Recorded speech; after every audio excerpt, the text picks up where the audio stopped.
5,000 pounds, and yet they still love to have fun and chase each other around. So that's a mama rhino having fun with her baby. And Alice, the baby, is about 2 years old, so she's rather large already. But you will have noticed they had covered themselves in mud, which is very common for rhinos. It's their little self-care routine. They cover themselves completely in mud. It's going to act as their rhino sunscreen. It's going to cool them down on hot days, protect them from flies. It's also a really fun social activity for them. I think they've gone to a little bit further back in the hillside, so we can't see them anymore. But we do still have amongst the palm trees much closer to us, down in the sandy area, are some giraffes, including some giraffe babies back there. No, that's not ours. That's not ours.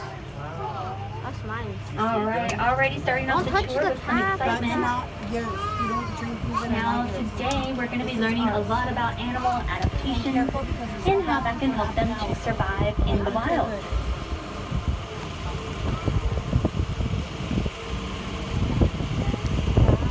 On the right, we're going to have a flamboyance of flamingos. And these are greater flamingos, which are the tallest species at about 5 feet tall. They are going to be paler than what you're expecting though, and that's because greater flamingos tend to live in very exposed regions of salt marshes. They need to be able to reflect a lot of heat and sunlight off them.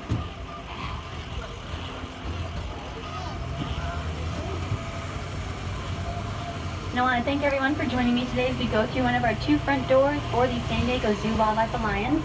We also have our sister location, the San Diego Zoo down at Balboa Park. Every time you purchase an admissions ticket or renew your membership, that money goes to directly funding our conservation projects. We like to focus on 8 regions or hubs. We're going to be learning about 2 of them today. The first is the Africa Savanna, and the second is the Southwest, which you can get a little glimpse of on the right, out on the big grassy hillside. We've actually got 1 or 2 mule deer out here lying down underneath this tree with the really low hanging leaves.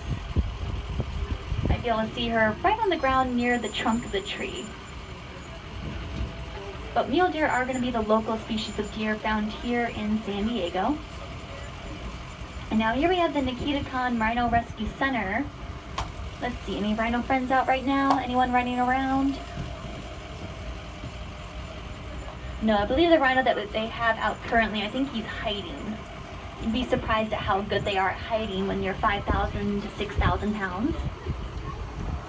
Well, we are one of the world leaders for rhino conservation. We have around 30 southern white rhinos here, and we've had over 100 southern white rhino babies born here.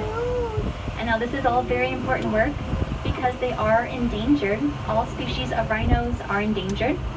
And there are 5 species in the world, 2 in Africa, 3 in Asia. And the reason that they're all endangered is mainly due to poaching only for their horns. That's because a lot of people think that rhino horn is medicine, that it has medicinal properties to it. And the U.S. is the 3rd largest consumer of rhino horn in the world. So the problem is also here in our own backyard.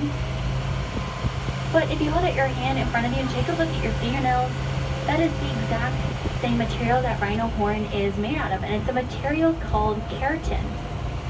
There's not a single difference between the material of your fingernails and that of rhino horn. And there's quite a few other things that are also made out of keratin, including hair, fur, hooves, bird beaks, and bird feathers. You might get a glimpse of some fur and hooves on the right, out amongst the pine trees.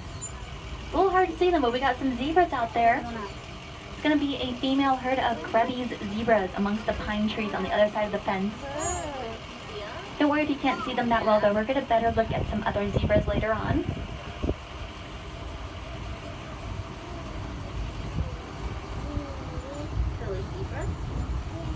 Now still on the right, on the other side of the log, kind of lying down in the shade towards the fence is a vulture with white and black feathers.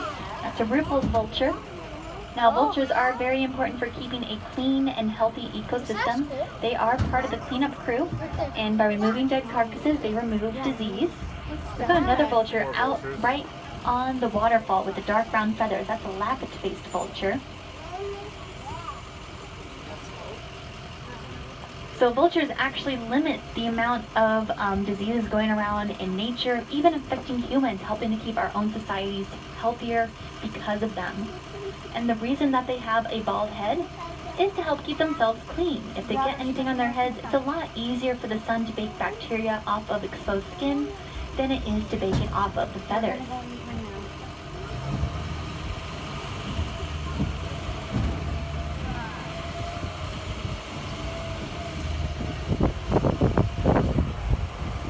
Now, right next door are Salmring's gazelle, and all gazelle are within the family of antelope. And now this is actually a female herd. 2/3 of antelope species, females have horns, just like males. And that's because it's for those species that tend to live in those drier, more arid regions like a desert or a savanna. It means there's not a lot of food to go around, so there's more competition amongst the animals for that food. And therefore females need horns just like the males so that they can compete as well. Something else I want to point out is the white and black face stripes. Those markings on their faces are called a threat mask. And we're going to be seeing the threat mask again on the left as we're coming around the corner. Those antelope with the dark chestnut fur and the long curved horns. So this threat mask is to help them to look a little bit more threatening, a little bit more intimidating. And that's because these species tend to live in those arid regions. So if you can have those intimidating markings, you can use that to scare off someone from a patch of food that you want to eat from. Then you get to eat it, and that's going to increase your chances of survival. Now as we pull forward, we do have kind of scattered along the green hillsides, we have some large antelope with the tan fur and horns. These are Patterson elands. But I want to point out someone who's going on a little field trip. They're hanging out at that pile of dead tree stumps about halfway up the hill. They have tan fur. They are babies. They're baby Patterson elands going on a little field trip investigating the pile of dead logs. 4 babies all grouped together, about 2 to 3 months old by now. So it's very common for antelope to group their babies together like this. They create a little daycare system called a creche, so the babies are going to stick together even when they go off investigating. They'll stay in one group. This is to make it easier to keep an eye on the babies. If there's any danger around, they can put that group in the center of the herd. But right now, there's no danger. So the babies get a little freedom. They get to go off on their own. But you can still see all the adult females scattered on the hillside. They're still keeping eyes and ears out, looking for danger, keeping a little distance from the babies, but still keeping an eye on them. Now they're coming down this way. A little hard to see, but they do have little nubs on their heads. Their little horns are growing in already. Now males and females will be having horns for the Patterson elands. And when the males are done growing, they will be a little bit physically larger than the females. Their fur a little bit grayish than tan, but their horns will actually be shorter. No, they're coming all the way down here. It's good to let the kids go off exploring, see new things, meet new antelope.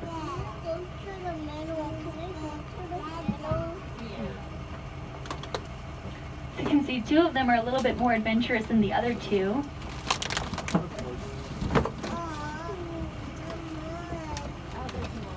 I wonder if they're coming down to check out the sable antelope. They're a little curious. Stand them up. See, the other 2 didn't want to be left behind. They know they have to stick together in one group.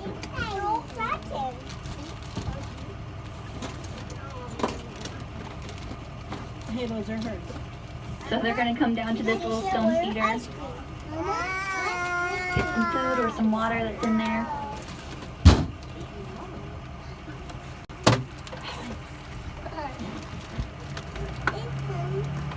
But it's nice to see little babies having their own field trips. So you can still see all the adults up there. You can even see a couple of them kind of keeping an eye on the babies from a distance. Oh, sorry, I almost fell asleep.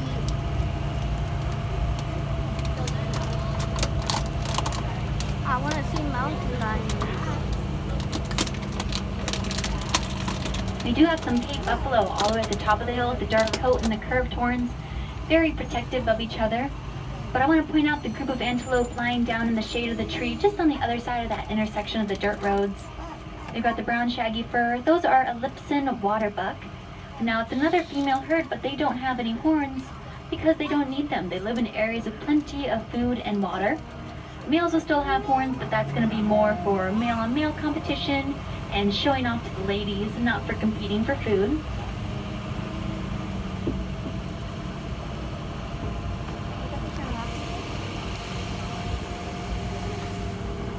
But just up ahead, we're going to have a second herd of giraffes, and a herd of giraffes is called a tower. Oh, we got one more eland. She's in that little building.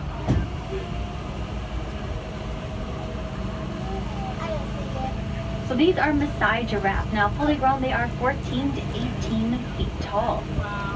That's tall. I'm tall. Now, giraffes are rather well known for that very specific pattern on their fur. This pattern, not only does it is it unique from giraffe to giraffe, just like our fingerprints, it's actually going to help them to camouflage as they're standing underneath trees, trying to reach up to get those branches. The pattern on their fur looks a lot like the pattern of sunlight coming through tree branches. Giraffes. Do giraffes bite? Maybe. Something else that's going to help them out is the orangish tone to their fur. Orange is a rather interesting color out in the wild. It doesn't really make sense to us because humans tend to see color rather well, but predators tend to be colorblind and they see more in a grayscale. So for them, that orange blends in really well with a green background. So basically the giraffes are going to do their best to look like part of a tree. Like a dinky does.